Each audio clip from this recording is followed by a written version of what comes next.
Welcome again to the second lesson in this double period. So let's see what Homer Simpson states about Pythagoras' theorem.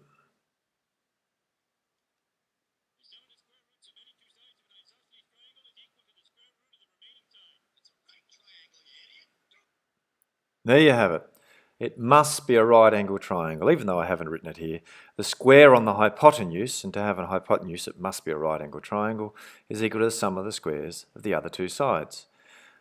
This is actually what Pythagoras' theorem actually means. Whenever you draw any right angle triangle, and here's the most basic of them, the 3, 4, 5 one, if you draw a square off each of the two shorter sides, and you can see I've got 3 by 3 square and a 4 by 4 square, and a square off the hypotenuse, which in this case is a 5 by 5 square, you can see that the two shortest sides have squares of 9 square centimetres and 16 square centimetres, and 9 plus 16 is 25.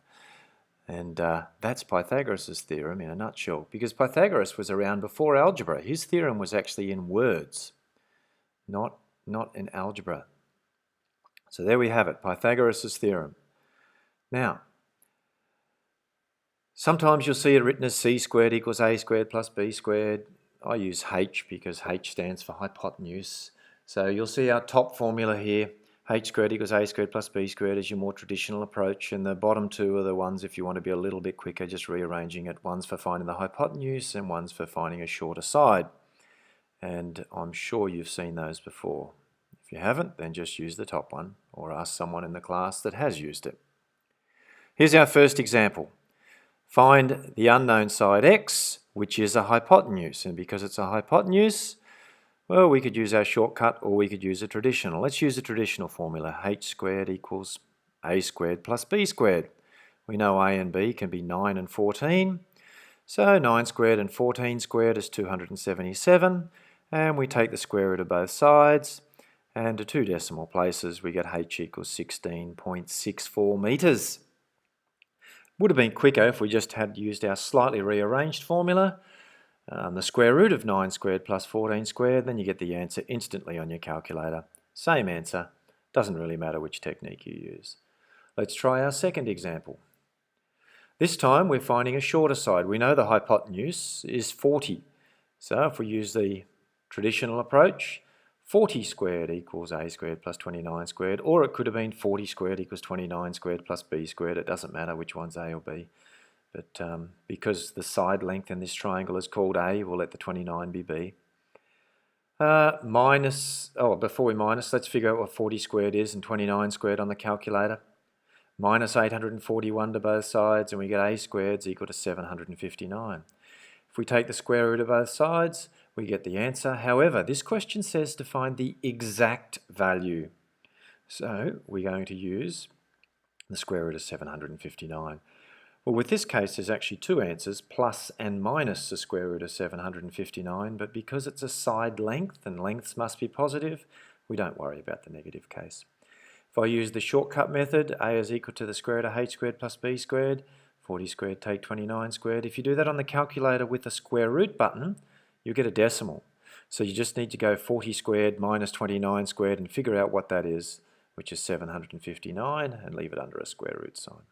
There's your exact answer. Let's try our third example. Rectangular gates, 2.8 metres by 90 centimetres. Find the length of the diagonal to one decimal place. Well, we've got a problem because the dimensions are in metres and centimetres. I need them to be in the same unit. So I've chosen centimetres. I could make them both metres. I could go 2.8 metres by 0.9. I chose centimetres. It doesn't matter. We need the diagonal, so I create a right angle triangle and h is my diagonal. If I use my shortcut approach, it's just 280 squared plus 90 squared under a square root sign. Put that into your calculator into one decimal place. It's 294.1 centimetres. So realistically, every question we've done so far, we can actually teach this concept to the Year 8 students. So it's just straightforward revision. This one's a little bit different to what you'd see in Year 8 though. It says a triangle has sides 6.5 centimetres, 15.6 centimetres and 16.9 centimetres. Prove it is right angled. So I've done a rough sketch, looks from the sketch that it's not a right angle, but if it was a right angled triangle, the hypotenuse is always the longest side. So if I use the longest side and square it, 16.9 squared is 285.61. If I look at the shorter sides and square those and add them together, so 6.5 squared plus 15.6 squared, that gives me 285.61. Both of those answers are the same, which means h squared and a squared plus b squared gave the same answer. So the triangle is a right angled triangle because h squared gave the same answer as a squared plus b squared. Now, if we go 3D, if we take a rectangular box and we find the distance from one corner to another corner in such a way that it's shaped like we've got in our diagram here, we can do this one of two ways. We can use a shortcut formula, which I've got written on the screen, square root of a squared plus b squared plus c squared, or we could go the old-fashioned long way and we could actually look at that blue triangle, its right angled triangle in the base, and find its diagonal. Once we've got that, then we use that diagonal with c to find h. But it's far quicker to use square root of a squared plus b squared plus c squared. It will always work for 3D Pythagorean questions. So here's an example. Find the length of the diagonal of this box. Well, it's just going to be the square root of 3 squared plus 4 squared plus 5 squared.